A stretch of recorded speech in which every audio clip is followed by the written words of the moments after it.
आकाशवाणी गोरखपुर से समाचार दर्शन।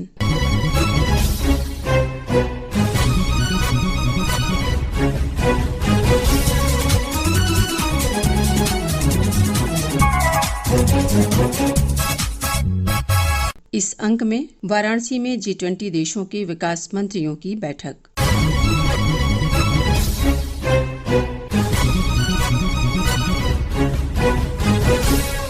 वाराणसी में इस सप्ताह G20 देशों के विकास मंत्रियों की बैठक हुई। 3 दिवसीय बैठक का आज समापन हो रहा है। विदेश मंत्री डॉक्टर एस जयशंकर ने बैठक की अध्यक्षता की। इसमें विश्व के सामने विकास से संबंधित चुनौतियों पर चर्चा की गई। सतत विकास लक्ष्यों को हासिल करने के प्रति सामूहिक प्रयासों और पर्यावरण अनुकूल जीवन शैली के बारे में विशेष चर्चा हुई। आइए सुनते हैं भारत की अध्यक्षता में हो रही G20 देशों की बैठकों से संबंधित इस परिचर्चा को। परिचर्चा में भाग ले रहे हैं अंतर्राष्ट्रीय मामलों के जानकार तथा दीनदयाल उपाध्याय गोरखपुर विश्वविद्यालय में राजनीति विज्ञान के प्राध्यापक डॉक्टर महेंद्र कुमार सिंह और आकाशवाणी संवाददाता आदित्य शुक्ला।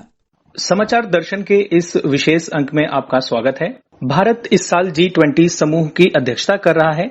इससे जुड़ी हुई बैठकें देश भर में आयोजित हो रही हैं। वाराणसी में इस समय G20 देशों के विकास मंत्रियों की बैठक चल रही है। हम उस पर भी बात करेंगे, लेकिन सबसे पहले हम ये चाहेंगे कि आप हमारे श्रोताओं को G20 क्या है और विश्व में इसकी क्या जरूरत है, इस बारे में संक्षेप में थोड़ा बताएं। देखिए, G20 जो है वो एक अंतर्राष्ट्रीय प्लेटफॉर्म है जिसमें विकसित और विकासशील देश के जो शीर्ष नेतृत्व है वो शामिल है। और G20 का प्रमुख जो उद्देश्य है वो किस तरीके से जो अंतर्राष्ट्रीय अर्थव्यवस्था है उसको स्थिरता बनाए रखें।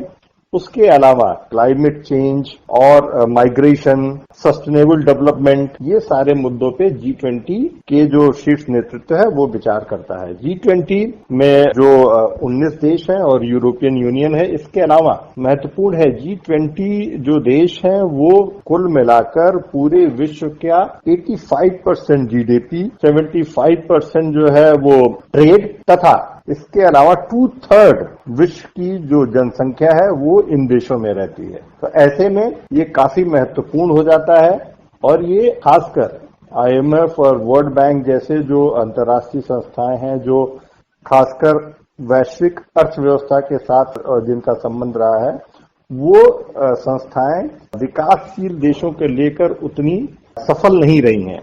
ऐसे में G20 जिसका गठन जो है पहली एशियन फाइनेंशियल क्राइसिस के समय किया गया था, उस समय केवल जो फाइनेंस मिनिस्टर थे वो इनके हिस्सा होते थे, लेकिन इसको 2008-9 की जो ग्लोबल इकोनॉमिक क्राइसिस है उसको बढ़ा के ये लीडरशिप लेवल तक ले गया।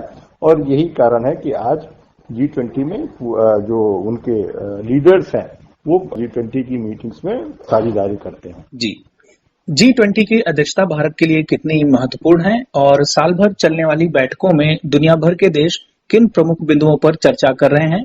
नहीं, देखिए, निश्चित रूप से भारत को G20 की अध्यक्षता ऐसे समय में मिली है जब पूरा विश्व जियोपॉलिटिकल और इसके अलावा जो रशिया यूक्रेन क्राइसिस, तो एक ऐसे ग्लोबल इकोनॉमिक रिसेशन, ऐसे समय में भारत को G20 की अध्यक्षता मिली है जो एक चुनौतीपूर्ण समय है।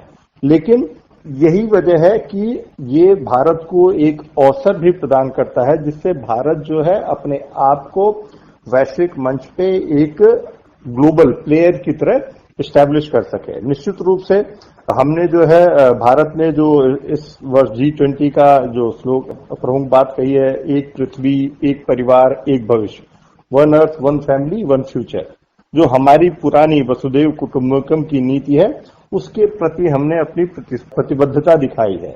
और भारत, हमारे प्रधानमंत्री नरेंद्र मोदी ने साफ कहा है कि जो वैश्विक अर्थव्यवस्था में मंदी, ऋण संकट, इसके अलावा जो कोविड का दुष्प्रभाव है, जो गरीबी है, और सबसे प्रमुख बात जो भारत ने कही है कि India will emerge as a voice of global south, कि भारत जो है वो ग्लोबल साउथ मतलब जो विकासशील देश है उनकी समस्याओं को G20 के फोरम पे रखेगा।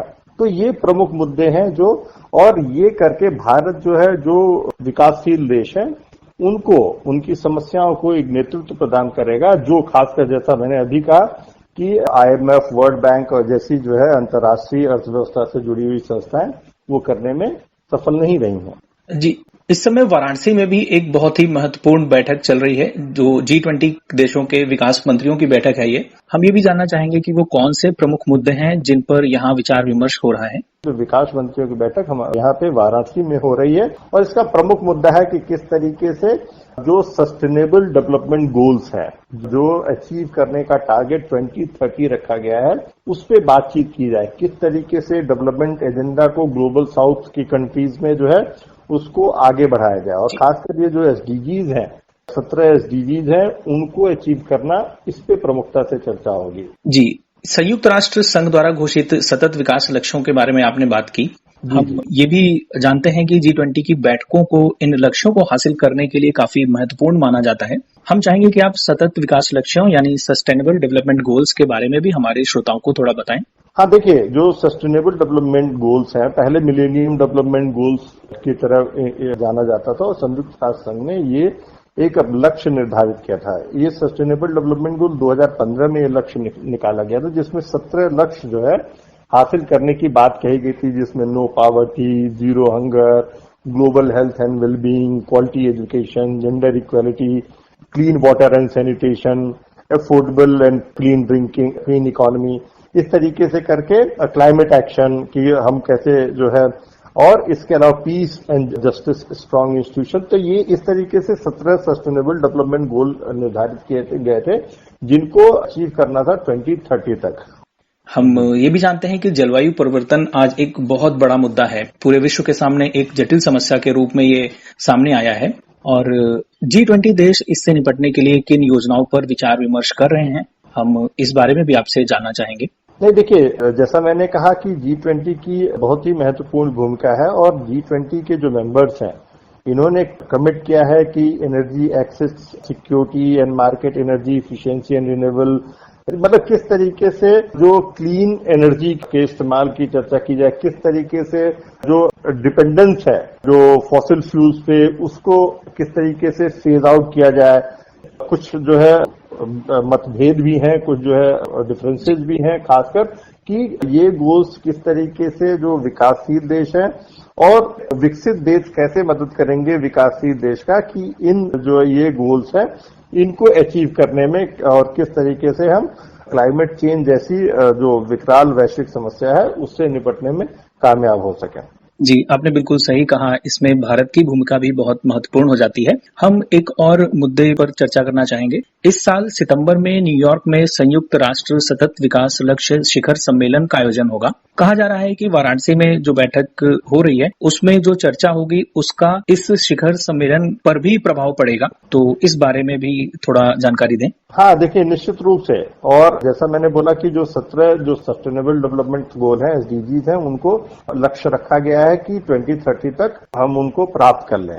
ऐसे में जो, क्योंकि ये जो 20 देश हैं ये महत्वपूर्ण अर्थव्यवस्थाएं हैं और इनके द्वारा कोई भी हम अगर निर्णय लेते हैं तो ये सारे जो है आर्थिक निर्णय हैं और प्रभावित होंगे। इनके द्वारा जब तक पूरी कोशिश नहीं होगी तब तक वो संयुक्त राष्ट्र संघ को भी पता है कि ये गोल्स जो है अचीव नहीं किए जा सकते हैं। ऐसे में जो यहाँ वाराणसी में जो डेवलपमेंट मिनिस्टर्स की मीटिंग है बहुत ही महत्वपूर्ण है और इसी वजह से पूरे विश्व की नजर आज वाराणसी में लगी हुई है कि यहाँ से क्या नतीजे निकलते हैं, ये गोल्स किस तरीके से प्राप्त किए जा सके। और खासकर देखिए, जैसे पॉवर्टी है, हंगर है, हेल्थ इश्यूज हैं, जो एजुकेशन, एक्सेस टू एजुकेशन है, ये सारे मुद्दे जो ये गोल्स हैं ये डेवलपिंग कंट्रीज के लिए थोड़े मुश्किल है। तो क्या जो डेवलप्ड कंट्रीज हैं वो किस तरीके से इसमें मदद कर सके। तो निश्चित रूप से ये जो संयुक्त राष्ट्र संघ में डिजीज को लेकर बैठक होने वाली है उसके पहले ये बहुत ही महत्वपूर्ण बैठक है और इसके नतीजे उस बैठक को जरूर प्रभावित करेंगे। जी, आपने आकाशवाणी समाचार से बातचीत के लिए समय निकाला, इसके लिए आपका बहुत बहुत धन्यवाद। इसी के साथ संपन्न होता है समाचार दर्शन का ये अंक। संपादन आदित्य शुक्ला और वाचन सुषमा श्रीवास्तव।